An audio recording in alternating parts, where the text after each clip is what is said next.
Amigas y amigos, Rusia ha establecido una alianza estratégica con México. El presidente Andrés Manuel López Obrador tiene un vínculo muy estrecho con el presidente ruso Vladimir Putin y esto prácticamente rompe ya esta alianza que antes quedaba prácticamente condicionada con Estados Unidos. Y todo esto en el contexto de la crisis sanitaria que vive el planeta por la pandemia del COVID-19. Va a ser un importante apoyo el que va a dar la potencia rusa a México. Es interesante todo este escenario. Quédate a conocer todos los detalles.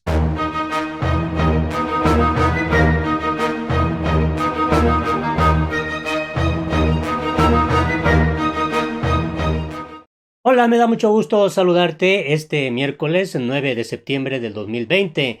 Mientras Estados Unidos está envuelto en este proceso electoral para elegir a su próximo presidente, Donald Trump, el actual mandatario, pretende la reelección y las encuestas, los sondeos indican que el candidato demócrata Joe Biden pues va adelante.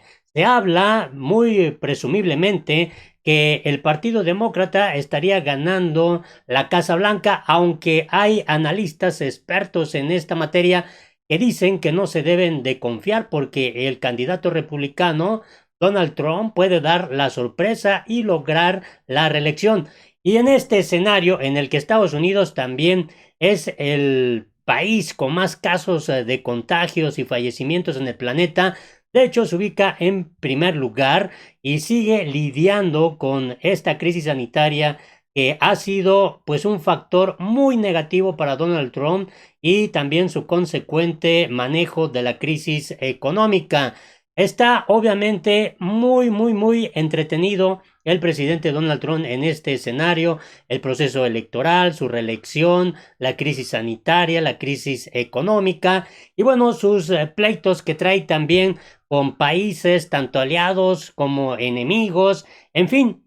Y mientras tanto, pues México ha optado a través de este liderazgo que tiene el presidente Andrés Manuel López Obrador de ampliar los lazos de desarrollo tanto en el ámbito sí político, social, pero también tecnológico, científico, y en este escenario de la crisis sanitaria por la pandemia del COVID-19, pues resulta una alianza muy estratégica con el presidente ruso Vladimir Putin. De esto vamos a conocer algunos detalles que la verdad son muy significativos para la salud, para el desarrollo, para el futuro de la República Mexicana. Rusia anuncia un acuerdo para mandar 32 millones de dosis de vacunas a México en noviembre. Esto realmente le cayó como un balde de agua fría a toda la oposición que de alguna manera estaba ya tomando el asunto de que se habían suspendido los ensayos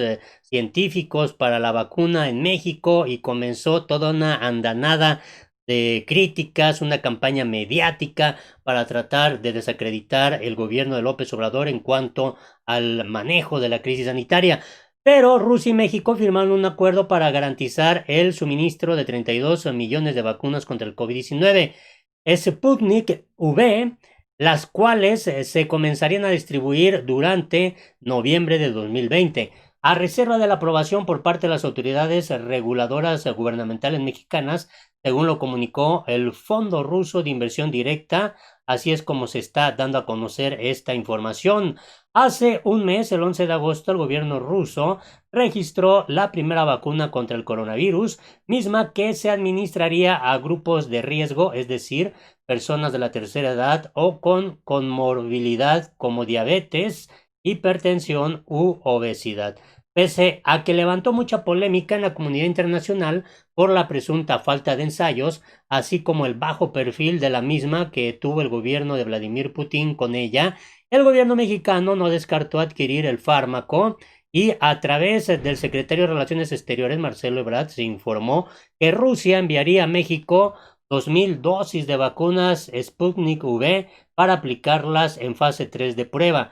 Lo anterior se concretó apenas la semana pasada cuando mediante una nota de prensa difundida por la propia Secretaría de Relaciones Exteriores se supo de la disposición de las autoridades rusas en compartir los resultados de las fases experimentales 1 y 2 que, de autorizarse la eventual fase 3, México podría colaborar con la aplicación de la vacuna entre 500 y 1000 voluntarios.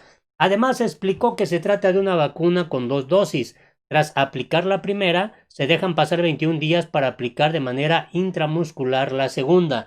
Esto ocurrió apenas días antes de que la farmacéutica AstraZeneca informara este martes sobre la suspensión de las pruebas en el desarrollo de la vacuna, en la que colaboran los gobiernos mexicano y argentino, además de la Universidad de Oxford y la Fundación Carlos Slim, luego de detectarse en un paciente el desarrollo de enfermedad potencialmente inexplicable. Ante este traspié, el subsecretario de Prevención y Promoción de la Salud, Hugo López-Gatell, aseguró que dicho protocolo es común en el desarrollo de vacunas cuando se detecta una reacción no deseada, pero que aún se desconoce cuánto tiempo pueda durar la suspensión. Esto es interesante porque efectivamente se daba a conocer esta noticia que la vacuna de AstraZeneca, la que se envasará en México, suspende ensayos por efectos adversos en voluntario. La naturaleza del problema de seguridad y cuándo sucedió no se conocieron de inmediato, aunque se espera que el participante se recupere. Esto es muy significativo porque pues hubo una reacción adversa de uno de los participantes en el estudio. El proceso de revisión estándar provocó una pausa en la vacunación para permitir la revisión de los datos de seguridad, dijo un portavoz de la compañía al respecto.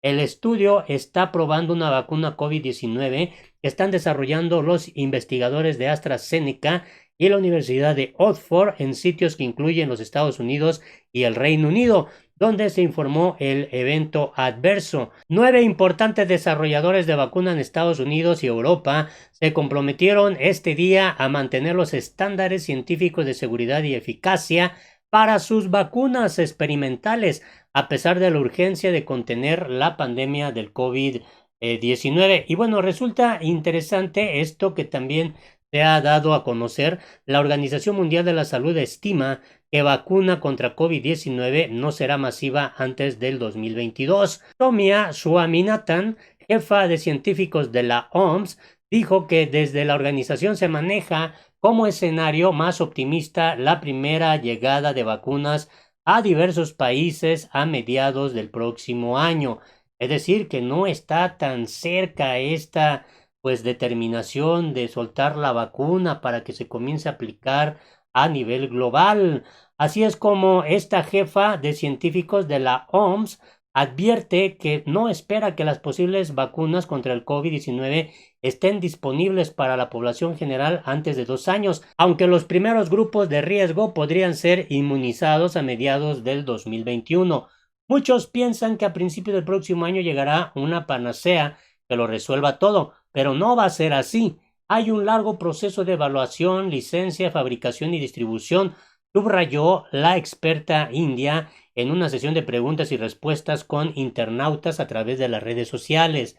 También indicó que desde la organización se maneja como escenario más optimista la primera llegada de vacunas a diversos países a mediados del próximo año, momento en el que se deberá dar prioridad a los grupos de mayor riesgo, ya que entonces aún no se habrán podido producir dosis para toda la sociedad.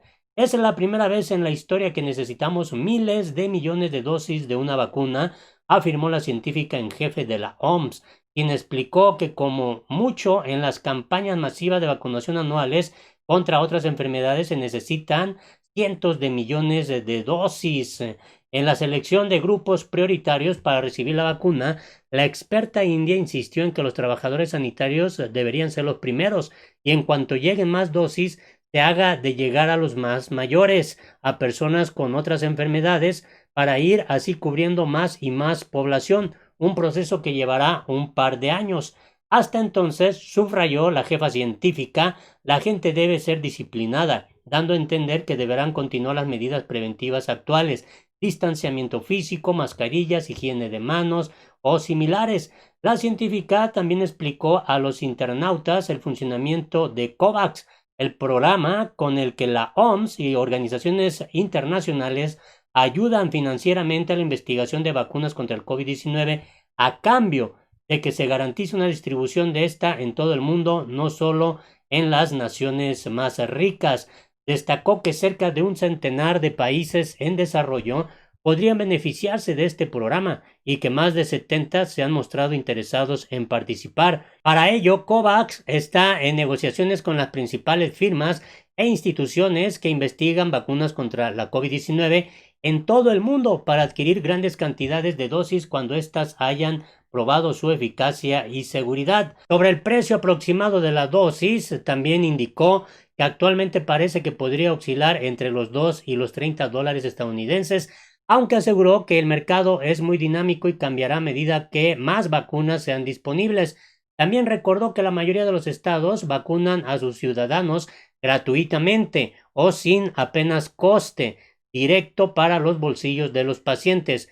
COVAX forma parte del programa de la Organización Mundial de la Salud, acelerador ACT, que no solo cubre vacunas, sino también herramientas de diagnóstico y terapias para los pacientes de COVID-19. Tras 4 meses de lanzamiento de estas iniciativas para garantizar un acceso universal a las herramientas contra la pandemia, se han logrado tremendos progresos, aseguró, quien además afirmó que la celeridad con la que se investigan vacunas y fármacos no irá en detrimento de la seguridad de los pacientes. Y algo también interesante es esto: ¿cuál será el papel de Latinoamérica en el desarrollo de vacuna rusa contra el COVID-19? El Ministerio de Salud ruso puso a circulación el 7 de septiembre el primer lote de vacunas contra COVID-19 bautizada como Sputnik V, tras haber completado las pruebas de calidad requeridas. En este sentido, el siguiente movimiento importante de Rusia para facilitar el desarrollo es involucrar a países en desarrollo de Latinoamérica en su fabricación. Los científicos encargados de la vacuna publicaron el viernes 4 de septiembre los resultados de las pruebas clínicas en la revista científica The Lancet, seguida de una conferencia de prensa donde el presidente del Foro Ruso de Inversión Directa, Kirill Dmitriev, enfatizó la posible participación de al menos un país latinoamericano en el proceso de desarrollo y fabricación. No obstante, la adquisición y uso por parte de otros países aún depende de los resultados de más pruebas y del aumento de la capacidad de producción, que necesita la participación de otras naciones. Nuestra principal limitación ahora mismo es la disponibilidad de capacidad de producción suficiente para satisfacer la demanda, por lo que estamos trabajando activamente con muchos países para producirla fuera de Rusia, indicó Dmitriev en la rueda de prensa. El presidente del Foro Ruso de Inversión Directa aseguró que Rusia tiene acuerdos con India, Brasil y otros países para dichas acciones. Así es como está este panorama muy interesante, aunque aún no se sepa con certeza cuál será el papel de Latinoamérica en el desarrollo de vacunas rusas contra el COVID-19. Sí se sabe que Brasil no es el único país con oportunidades para fabricar vacunas. Por ejemplo, Cuba anunció su interés en desarrollar su propia fórmula Soberana 01, así como el anuncio de México y Argentina de participar en la manufacturación de la vacuna Oxford AstraZeneca, pero que, como le decía, pues quedó suspendido el ensayo. Es decir, que el panorama todavía se torna pues lleno de dudas, de incertidumbre, por lo mientras Rusia hace este acuerdo importante con México para que la vacuna pueda llegar en una cantidad de 32 millones para aplicarse en mexicanos y mexicanas. Así está el panorama. Ojalá nos des tu punto de vista, tu opinión es importante. Hasta la próxima.